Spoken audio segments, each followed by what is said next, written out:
Somewhere in America right now, a motorcycle is disappearing in under 15 seconds flat. No key, no alarm, no witnesses, and definitely no goodbye. Meanwhile, one street over, a completely different bike could sit outside all night, the keys practically taped to the seat, and nobody would bother. Today we are counting down the 10 motorcycles thieves cannot resist, ranked from bad to absolutely catastrophic, before flipping the script entirely to reveal the 5 machines criminals walk straight past without a second glance. Opening the most stolen list at number 10 as the 15-second getaway car, Yamaha Tamax and Majesty. We specifically mean the models from 2012 through 2022. These high-powered maxi scooters look harmless parked outside a coffee shop, which is exactly the problem. Thieves do not want them for chop shop parts.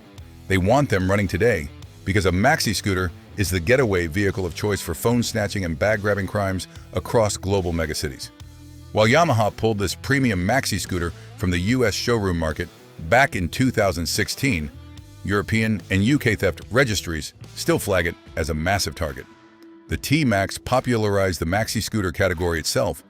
It was one of the first scooters built around a genuine sport bike chassis and twin-cylinder engine rather than a simple step-through frame, which is part of why it can actually outrun most riders trying to catch it on foot. UK Home Office statistics consistently flag maxi scooters as disproportionately stolen for immediate criminal use, meaning these bikes are not stripped for pieces, they are stolen to commit more crime. If you own one, combine a disc lock with a heavy chain and throw a plain, unbranded cover over the whole thing so it does not scream, "Steal me," from the sidewalk. Used prices run from $4,000 to $8,500, which is pocket change for a criminal who plans to use it twice and dump it. But if you think a scooter is an easy target, wait until you hear what happens to a 6-figure adventure bike parked on a European city street overnight. Cruising into number 9, BMW R1200 GS and R1250 GS. The GS is the crown jewel of adventure touring, and thieves know it, especially those from 2013 through 2023. The factory electronics, the aluminum panniers, and the navigation units can all be pulled off and sold separately for thousands of dollars each, turning one stolen bike into multiple paydays. European insurance data shows elevated theft rates specifically for adventure bikes, left parked on metropolitan streets overnight because owners assume the size and reputation of the bike will scare thieves off. It will not. If you own one, remove the digital dashboard display when you can, and always lock the hard luggage cases separately, even when the bike itself is secured. Realistic used pricing sits between $9,500 and $18,500, which tells you exactly why the parts alone are worth the risk to a criminal. The GS name stands for Gelände/Straße, German for off-road and street, and the model line has been in continuous production since the early 1980s, making it one of the longest-running adventure bike nameplates on the market, with a loyal owner base that often modifies the bike heavily, adding even more resellable aftermarket parts for thieves to target. Before we get to number 8, do us one favor, hit subscribe right now. Not because we are begging, but because this channel tracks real theft data as it shifts year to year. And if you are not subscribed, the next update on your bike's risk level simply will not show up in your feed. One tap and you never miss the warning again. Skidding into number 8, Vespa Primavera and GTS 300. Vespas are great, but for thieves, 2015 through 2024. Vespas are a dream come true. Vespa bodies are built as a single unibody steel shell, rather than a separate frame with bolted panels, a design dating back to the brand's 1940s origins, which is exactly why the steel itself holds repair value. Body shops will pay well for an intact shell alone. No engine required. Vespas are shockingly light, which means 2 people can simply lift one and walk away. No ramp, no van, no noise. Add in premium steel body panels that hold serious repair value, and you have got a bike that thieves do not even need tools for. Metropolitan police departments in London, Paris, and New York all flag Vespas as primary targets in what is casually referred to as scooter jacking, a phrase that should honestly terrify every Vespa owner reading this. The fix is a heavy grip lock connecting the throttle directly to the brake lever, which at least forces a thief to carry the thing instead of rolling it away in seconds. Prices land between $3,500 and $6,500 used, cheap enough that criminals do not think twice. Speaking of bikes that get carried away, our next entry gets loaded into pickup trucks in rural areas where nobody asks a single question. Roaring loudly into number 7, KTM 300XCW and EXCF. These bikes, especially 2018 through 2024 models, are a no plate, no problem, no trace problem. Premium dirt bikes. Like this, fetch serious money in rural markets, and even more troubling in international markets, where buyers rarely ask for proof of ownership. That last part is key. A stolen KTM does not need to be disguised, it just needs to cross a border or reach a buyer who genuinely does not care where it came from. European theft, registries flag, KTM, off-road models as the highest risk category in the entire dual sport segment, which is a remarkable title to hold. Off-road bikes also lack ignitions and registration titles in many cases, making them dangerously easy to hotwire and resell without leaving a paper trail. These models are technically classified as dual sport or competition off-road bikes, meaning many trims ship without mirrors, turn signals, or a standard license plate mount, which makes it nearly impossible for a patrol officer to visually confirm at a glance whether a given bike is even supposed to be street legal, let alone stolen. Owners should lock the bike to something stationary, even while it is loaded on a truck bed or trailer, because thieves target bikes in transit just as often as bikes parked at home. Realistic used prices run from $6,000 to $10,000. Up next, a cruiser so loaded with premium extras that thieves treat it like a rolling parts catalog. Barreling into the number 6 spot, the Harley-Davidson Street Glide. The Street Glide, especially 2014 through 2023, is basically a moving showroom of expensive ADD-ons. It features premium infotainment systems, custom wheels, and leather saddlebags that all carry massive resale value on the used parts market. The Street Glide uses Harley's shared Big Twin platform, meaning its engine, transmission, and frame components are interchangeable with several other Harley touring models, which widens the pool of buyers willing to purchase stolen parts since they fit more than just one specific bike. Annual NICB reports consistently rank Harley-Davidson as the most targeted brand in the entire cruiser category, and the Street Glide sits right at the top of that unfortunate pile. This is not a bike stolen on impulse. It is a bike stolen with a shopping list already written. Owners should always lock the steering column without exception and install an aftermarket ignition kill switch, because factory security alone has proven insufficient against organized theft rings. Realistic used pricing runs from $13,000 to $24,000, which means even a partially stripped bike still nets a thief a serious payday. If premium extras make a bike a target, imagine what happens when the engine itself becomes the most wanted part on the black market. Screeching into number 5, Suzuki GSX-R 600 and GSX-R 1000. And the Gixxer, especially from 2006 through 2022, is a global phenomenon, and that popularity is precisely its downfall. A stolen GSX-R can be stripped down and its engine resold rapidly, often ending up powering budget racing projects or go-kart builds far away from where it was originally taken. Suzuki has kept the GSX-R's bodywork design remarkably consistent across generations, so fairings from a newer model year often bolt straight onto an older frame, which is part of why stolen fairing sets move so fast online. Buyers know the fitment, odds are in their favor. Law enforcement raids on chop shops frequently uncover GSX-R frames with deliberately defaced vehicle identification numbers, which tells you this is not opportunistic theft. It is a full-blown supply chain. Owners should etch the VIN onto major body panels and even onto the engine casings themselves, since that single move can destroy the resale value of every stolen part at once. Realistic used prices range from $4,500 to $10,500, and that is before a thief starts selling it piece by piece for even more. We are halfway through the most stolen half of this list, and the next 4 bikes get progressively harder to protect. Careening wildly into the number 4 spot, the Kawasaki Ninja GSX-R and ZR. Here is a number that should genuinely worry you, especially if you use the 2010 through 2023 model. 2 people can lift a Ninja straight into the back of a transit van in under 15 seconds.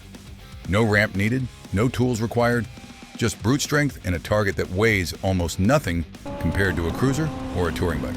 The ZX-10R in particular is homologated for world superbike racing, meaning its frame and swing arm meet racing spec standards, and race teams and track day builders are a known steady buyer pool for stolen frames that never need to touch a public road again. Insurance data providers list this model as high risk, which is precisely why comprehensive insurance premiums on these bikes run noticeably higher than comparable machines.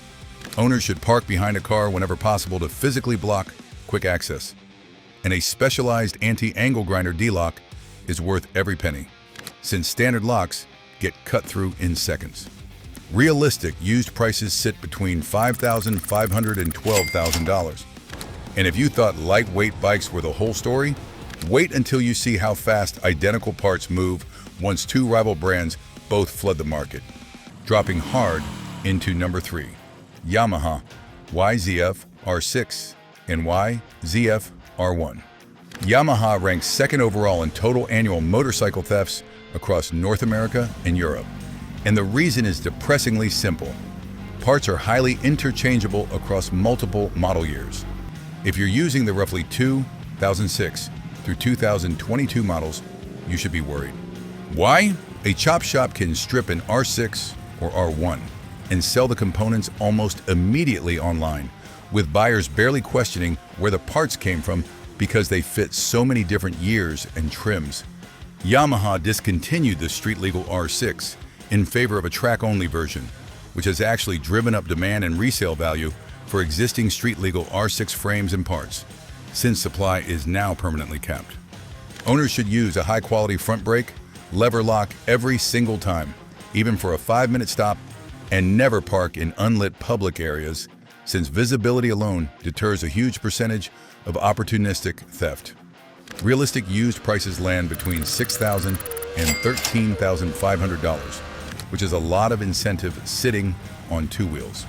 The next spot on this list belongs to a bike so commonly crashed that thieves have built an entire economy around its spare parts, accelerating at breakneck speed into number 2, Honda CBR 600RR and CBR 1000RR. Yes, you should be concerned, especially if you use the 2005 through 2020 models. Sport bikes get crashed a lot, and that unfortunate reality creates a massive non-stop black market demand for expensive body fairings and engine components that never seems to slow down.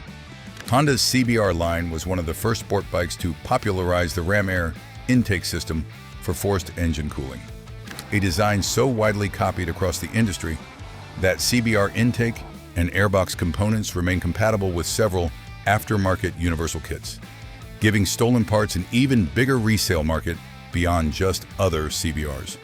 NICB statistics consistently place sport bikes at the very top of urban metropolitan theft reports, and the CBR sits comfortably inside that unfortunate club year after year. Owners should install a hidden GPS tracker somewhere. A thief will not immediately find it, and pair that with a disc lock that includes a loud audible alarm, because noise alone scares off a shocking number of opportunists. Realistic used pricing runs from $5,000 to $11,000, and that is before a single fairing panel gets peeled off and sold separately. If this countdown has you rethinking where you park tonight, drop a comment telling us which bike on this list surprised you most. We genuinely read every single one, and your comments are literally what shapes which bikes, which cities, and which theft trends we dig into next, so speak up. Now, for the single most stolen motorcycle in America, blasting into the number 1 spot, Honda CRF 450R. Off-road, bikes like the CRF 450R roughly 2017 through 2024, lack ignitions and registration titles altogether, which means a thief with basic tools can hotwire one and sell it almost instantly, with zero paper trail to follow. This model is built exclusively for closed course and competition use, meaning it never came with a title or VIN registration process designed for street riders in the first place. So even a legitimate owner often has looser paperwork than a street bike owner, which unintentionally makes stolen units blend in even more easily at resale. The National Insurance Crime Bureau consistently ranks Honda as the most stolen motorcycle brand on the planet, and the CRF 450R is a massive reason why that title keeps sticking. There is no key fob to defeat, no computer chip to bypass, just a simple ignition circuit standing between a thief and a clean getaway. Owners genuinely need to go further than average here. A heavy-duty ground anchor combined with a thick chain stored inside a locked garage is close to the bare minimum for this specific model. Realistic used prices run from $4,500 to $7,500. Modest money that makes the theft math even more appealing to criminals. That is the full most stolen countdown. And now we are doing something completely different. That is the full most stolen countdown.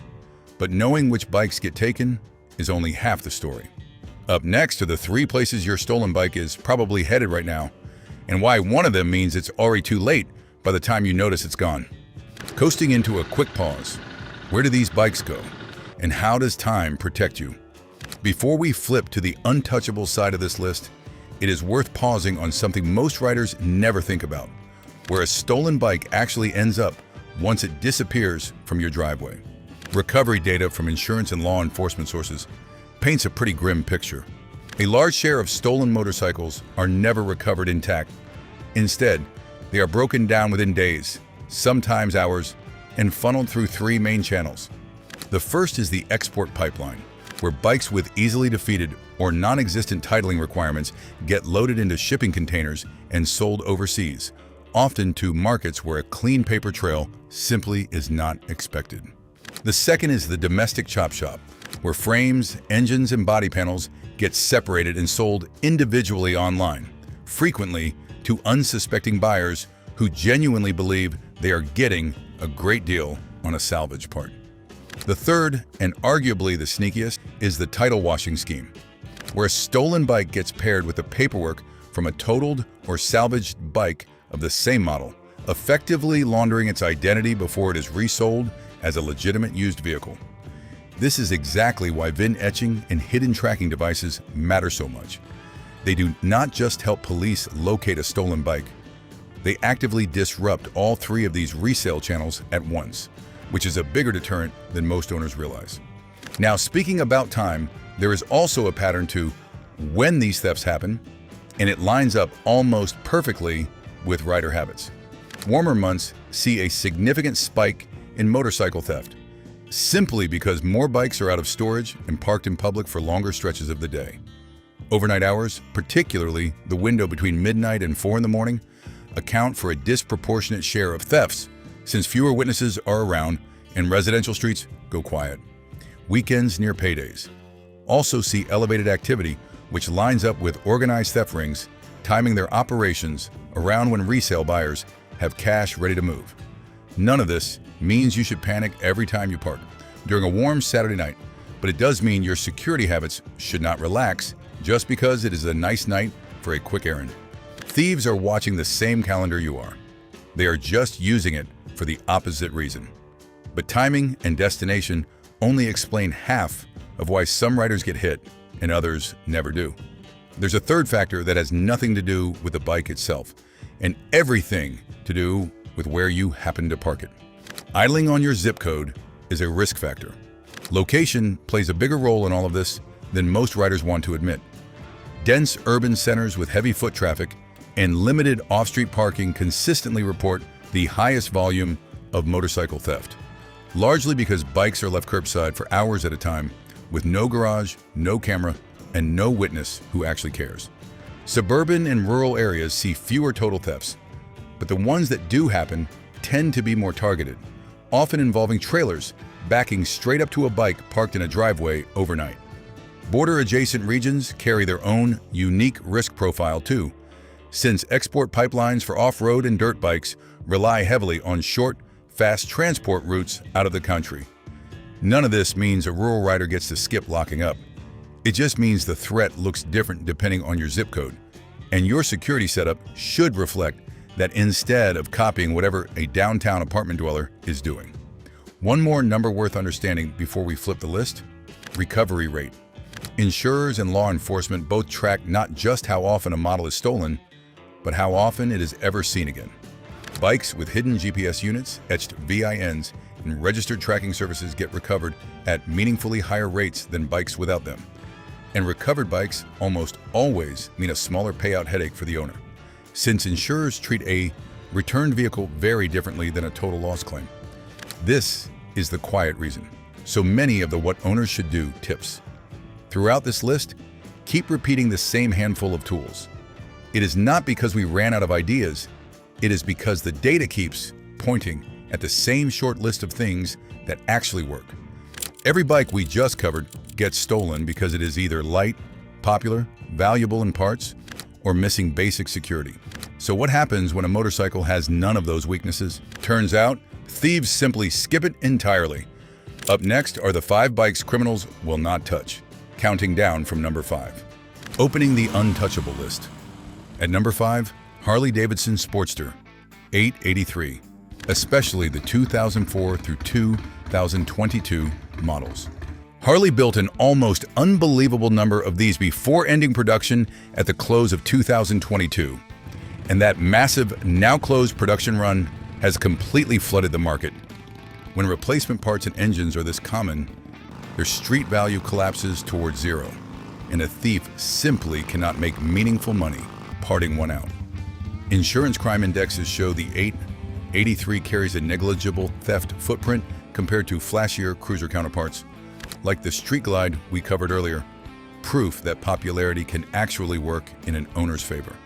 The 883 was Harley's long-running entry-level model, often marketed specifically to new riders and used as a starter Harley before trading up, which means huge numbers were financed through dealerships with full paperwork trails, adding one more layer of traceability that keeps thieves away. Standard steering column locks and a regular disc lock are genuinely sufficient. Here, no elaborate anchor system required. Realistic used pricing sits between $3,500 and $6,500, and that low stable price is precisely what keeps thieves uninterested. Our next bike avoids theft for a completely different reason. It is simply too big to steal quickly. Grinding into number 4, BMW 1600 GTL. This is one bike that secures itself, especially the models from 2012 through 2024. This touring flagship is protected by highly advanced factory immobilizers and deeply integrated engine control units that make old-school hot wiring completely impossible. Even more frustrating for criminals, individual parts cannot be easily recoded to work on other bikes. So a stolen component becomes an expensive paperweight instead of a quick sale. European data tracking high-end motorcycle crime shows exceptionally low incident counts for this specific touring bike, despite its premium price tag, making it a tempting-looking target on paper. Owners should simply keep the factory software current and park in well-lit areas, mostly to guard against basic vandalism rather than actual theft. Realistic used prices land between $8,000 and $18,500, proving that expensive does not automatically mean vulnerable. Before we reveal the top 3, hit that like button. It genuinely helps more riders find this exact breakdown before they buy a bike, which means fewer people finding out the hard way that their dream sport bike is a rolling target. One tap costs you nothing and might save someone else's ride. Holding the Forte at number 3, Triumph Bonneville, T100 and T120. Bonneville owners, especially owners of the 2008 through 2023 years, skew toward a more mature demographic. And that single fact changes everything about this bike's theft profile. These classic roadsters are rarely crashed, which means there is almost zero black market demand for replacement body fairings or frame components, the exact opposite of what fuels sport bike theft. Metropolitan Police and European theft, registries flag the Bonneville line as consistently low risk. A rare bit of good news in this entire list. A simple, visible brake lever lock is honestly enough to deter the occasional opportunistic joyrider, since there is no organized demand pushing anyone to target this bike specifically. Realistic used pricing runs from $4,500 to $9,000, comfortably mid-range and comfortably ignored by thieves. Next up, a bike that is simply too heavy to physically move without the key. Lumbering into number 2, Honda Goldwing GL 1800. If you own this bike, especially any model from the year 2001 through 2023, you're a lucky one. At over 800 pounds, this touring giant creates a purely physical problem for thieves. Two people simply cannot hoist its dead weight over the tailgate of a pickup truck or manhandle it into a transit van the way they would a lightweight sport bike. National Insurance Crime Bureau records show the Goldwing remains virtually untouched by organized urban theft rings, largely because the bike's sheer mass defeats the fastest and most common theft method outright. Owners should rely on the factory-integrated steering lock and keep the reverse gear system engaged when parked. Small habits that add real friction against casual theft attempts. Realistic used prices range from $6,500 to $19,500, a genuinely widespread for a bike that criminals rarely bother pursuing at all. And that brings us to the single motorcycle thieves are least interested in stealing. Parking firmly at number 1, Suzuki Boulevard C50 and M50. This bike, especially any model from 2005 through 2022, is the anti-theft champion of the entire list, and the reason is almost insultingly simple. Its low overall entry-level market value means chop shops cannot justify the time it takes to strip the chassis and chrome components for profit. Actuarial insurance tables consistently list this model as a low-premium, low-theft risk metric cruiser, essentially confirming what common sense already tells you. A basic heavy-duty chain lock left on overnight is more than enough protection because there is simply no financial incentive pulling a thief toward this bike in the first place. Realistic used pricing sits between $2,500 and $5,500, modest enough that criminals genuinely have better targets sitting one block over. So there you have it. 10 bikes thieves cannot resist, 5 bikes they will not even glance at twice, and 3 protections that genuinely move the needle regardless of what you ride. If your bike landed anywhere in that first half of this list, tonight is a really good night to double-check your lock. Click the next video on your screen right now to keep riding with us because we have more eye-opening information about bikes that you don't want to miss.